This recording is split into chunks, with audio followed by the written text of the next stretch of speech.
ကိုယ်တိုင်ပတ်စံရှာပြီးတက်မယ်ဆိုရင်တော့2ခါ3ခါ4ခါ5ခါပြန်ပြီးတော့စဉ်းစားတင်ပါတယ်ပတ်စံရဲ့ကျွန်တော်အချိန်ကျမ်းမာရေးရပေါ့နော်မင်္ဂလာပါတက်ကတူသွားဖို့စဉ်းစားနေတဲ့ညီငယ်ညီမငယ်လေးတွေပေါ့နော်တကယ်ကျွန်တော်တို့မတက်ခင်မှာထင်ခဲ့ရတဲ့စိတ်ကူးထားခဲ့တဲ့ပုံစံနဲ့တကယ်တက်တဲ့ခါမှာကွာဟာချက်လေးတွေပေါ့အဲ့ဒါလေးတွေကိုကျွန်တော်ဒီဗီဒီယိုမှာပြပြပေးပါမယ်နံပါတ်1အနေနဲ့ကျွန်တော်တငယ်ချင်းဖွဲ့တဲ့ကိစ္စပါမြန်မာနိုင်ငံမှာဆိုရင်ကျွန်တော်တို့အတန်းထဲမှာတူထိုင်နေတဲ့လူချင်းကိုယ်တငယ်ချင်းလိုပဲသတ်မှတ်ထားကြတယ်တယောက်နဲ့တယောက်ရင်းနှီးကြတယ်ပေါ့ဒါကတဘာဝပဲလေဒါပေမဲ့ကျွန်တော်ဂျပန်မှာဆိုရင်တော့ဒါဒီလိုမျိုးမဟုတ်ဘူးဗျအဲ့လောက်ဒီမရိုးရှင်းနေဘူးပေါ့နော်ဂျပန်လူမျိုးတွေရဲ့အရင်တည်းကနိုင်ခိုးတက်ခိဖြစ်တဲ့သူတို့နဲ့မရင်းနှီးမခင်ဘူးဆိုရင်တိတ်ပြီးတော့သူတို့ privacy ကိုဖော်ပြလိမ့်မရှိတဲ့သူတို့ရဲ့ယဉ်ကျေးမှုအရာရောသူတို့ရဲ့လူမျိုးရဲ့ပုံစံအရာရောပေါ့နော်စာသင်ခန်းထဲမှာတယောက်နဲ့တယောက်ရင်းနှီးမှုရဖို့ဆိုတာကအရင်လွယ်ကူတဲ့ကိစ္စတော့မဟုတ်ကျွန်တော်စာကုတို့ဘူကာဆိုတို့ခေါ်တဲ့ဒီအကြောင်းမှာရှိတဲ့ club တွေ council တွေကျွန်တော်တို့ဝါသနာတူရ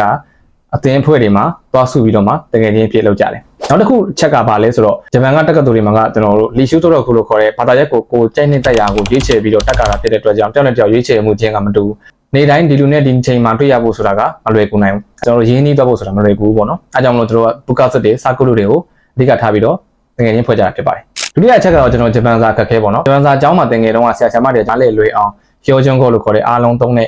စကားလုံးတွေနဲ့ကျွန်တော်တို့ကိုနားလည်လွယ်အောင်သင်ပြပေးခဲ့တယ်ဒါပေမဲ့တကယ်ကျွန်တော်တက်ကိုရောက်တဲ့အခါမှာတက္ကသိုလ်ကသင်တဲ့ဆရာမကတို့ဒေတာအလိုက်ဒီပြောချွန်းခေါ်မဟုတ်ဘဲနဲ့တို့မခန်းဆိုင်ကဆရာမဆိုရင်ခန်းဆိုင်ပဲနဲ့သုံးရင်သုံးနိုင်တယ်နည်းနည်းလေးနားလည်ရခက်တဲ့အပိုင်းလေးတွေရှိနေတယ်နောက်တစ်ခုကတော့အဓိကအပြင်ကျွန်တော်စင်မွန်ရောခေါ်ပေါ့နော်ဘာသာရေးထဲမှာပါတဲ့စလုံးတွေကိုတို့ကအမြန်ပြောသွားတဲ့အခါမှာကျွန်တော်နားမလည်နိုင်တာ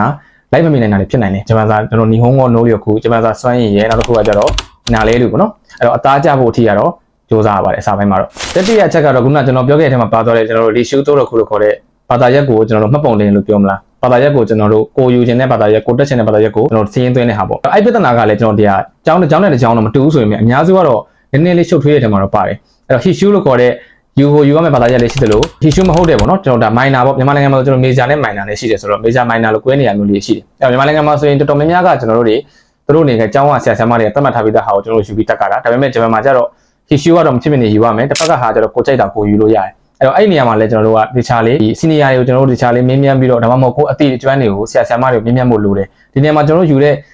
ဘာသာရပ်တွေကကျွန်တော်လွဲမှားပြီးယူမိတယ်ဆိုရင်ကျွန်တော်တို့လိုအပ်တဲ့ credit point တွေပေါ့နော်ကျွန်တော်ဒီတက္ကသိုလ်Sosokyo ဖြစ်ဖို့ဒီ graduation ဖြစ်ဖို့အတွက်ကျွန်တော်ဘွဲရဖို့အတွက်ကိုလိုအပ်တဲ့ point တွေကမရခဲ့ဘူးဆိုရင်စိတ်မကောင်းစွာနဲ့ကိုစူးစမ်းခဲ့တဲ့အမှတ်တွေကတဲတဲ့ရေတုံဖြစ်သွားနိုင်တယ်ဒါကကျွန်တော်သတိထားလို့ရအောင်ပြပြပေးတာပါနောက်ဆုံးတစ်ခုတော့ကျွန်တော်ဒါငွေရေးကြေးကိစ္စပါအဲ့တော့ကျွန်တော်ပါဝင်တော်တော်များများကကိုယ့်အနေနဲ့ကိုယ်ပတ်စံရှာပြီးတော့ကျွန်တော်ကြောင်းတက်နေတဲ့သူတွေများမယ်လို့ကျွန်တော်ထင်တယ်အဲ့တော့ကျွန်တော်ကြောင်းမှာတော့ကျတော့မနက်တစ်ပိုင်းတောင်းမညနေတစ်ပိုင်းတက်ဆိုင်ရာအမှတ်အချိန်နေနဲ့ကျွန်တော်တို့တက်ပြီးတော့မှကျန်တဲ့အချိန်တွေကိုကျွန်တော်အချိန်ပိုင်းတွေလောက်ကြတယ်ကိုယ့်ကိုပတ်စံရှာပြီးတော့ကြောင်းလာကကိုယ့်ကိုဆက်ကြတယ်ဒါပေမဲ့ကျွန်တော်တက္ကသိုလ်ရောက်တဲ့ခါမှာအဲ့လိုဒီလွယ်ကူနေတဲ့ကိစ္စတော့မဟုတ်ဘူးကျွန်တော်ခုနပြောခဲ့သလိုပဲလီရှူတိုတော့ခုလို့ခေါ်တဲ့ဘာသာရပ်မှတ်ပုံတင်တဲ့ခါမှာကျွန်တော်တက်ရှင်တဲ့ဘာသာရပ်တွေကအချိန်တွေကမောက်ကမဖြစ်နေတယ်ကြပြောက်ကပြက်ဖြစ်နေတယ်ဆိုရင်ကျွန်တော်တို့အချိန်တွေယူဖို့မလွယ်ဘူးဥပမာမနက်ပိုင်းတစ်ချိန်ရှိတယ်ညနေပိုင်းတစ်ချိန်ရှိတယ်ဆိုရင်ဂျားထဲမှာဟနေတာမျိုးတွေဖြစ်နေတတ်တယ်အဲ့တော့ကျွန်တော်တို့အလုပ်လုပ်ဖို့အတွက်အချိန်ကထင်တယ်လို့မရဘူးတက္ကသိုလ်တွေမှာကျတော့နေတိုင်းဖြေရတဲ့တက်စီရှိတယ်လို့ report တွေလည်းရှိတယ်ဒီအတွက်ကျွန်တော်တို့ကလည်းအချိန်ပေးရတယ်ကိုယ်တိုင်ပတ်စံရှာပြီးတက်မယ်ဆိုရင်တော့2ခါ3ခါ4ခါ5ခါပြန်ပြီးတော့စဉ်းစားတင်ပါတယ်စာသင်ချိန်တွေကတယောက်နဲ့တစ်ခုနဲ့တစ်ခုမတူဘဲနဲ့ကမောက်ကမဖြစ်နေတဲ့ဟာတွေရဲ့ကျွန်တော်အချိန်ပိုင်းလုပ်တွေရဲ့ကိုတခြားလေးအချိန်ကိုစီမံခန့်ခွဲနိုင်တဲ့စွမ်းရည်ကြည့်ဖို့လိုပါတယ်ခုနောက်ပိုင်းကျတော့ကျွန်တော်တို့ဒီအိုဆာကာတို့လိုတိုကျိုတို့လိုမျိုးတွေမှာကျတော့တက္ကသိုလ်တွေမှာကမြန်မာလူမျိုးတွေရမ်းများလာတယ်နိုင်ငံသားတွေရမ်းများလာတယ်အဲ့တော့သိပြီးတော့ပြဿနာမရှိဘူးကိုကနိုင်ငံသားနေတဲ့အကြောင်းကိုကြောက်သွားတဲ့အခါမျိုးကိုလူမျိုးနေတဲ့အကြောင်းမျိုးကြောက်သွားတယ်ဆိုရင်တော့စာပေရှိလို့ခေါ်တဲ့အထီးကျန်တဲ့ဟာလေးတော့နည်းနည်းလေးတော့သိခံနိုင်ဖို့လိုတယ်ပေါ့နော်ဒီချက်လေးတွေကျွန်တော်ကြိုပြီးတော့အသိထားမယ်ကြိုပြီးပြင်ဆင်သွားမယ်ဆိုရင်တကယ်တက္ကသိုလ် University Life Science ကတော့ပို့ပြီးတော